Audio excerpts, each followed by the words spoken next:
嘉义大拿种四季果农民顶礼拜发现讲，这四季果就还未到分，就开始伫咧落架，唔知是因为落雨，还是病虫害。今早起，县政府农业处会同农改场人员到现场稽查，希望会当找出问题。落到龟头卡的四季果，农民感觉真烦恼，唔知是啥物原因，大雨了后，还未采收的四季果拢落落来。每鱼了落落2天啊，9分过日头发起来时，规个时都拢掉啊，是拢老了呢？都拢流咧啊。嘉义县大拿镇是四季果的产区之一，目前通报有落果问题的果子树，大约有1公顷左右。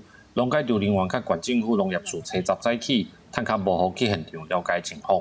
5月下旬的一波豪雨，造成说它的植株有落果的现象啊，但是因为我们跟改良场去初步判定呢，可能是有疫病的影响。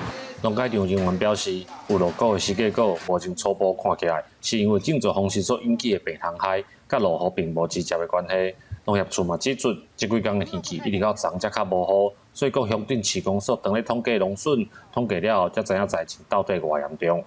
记者林慧婷，嘉义报道。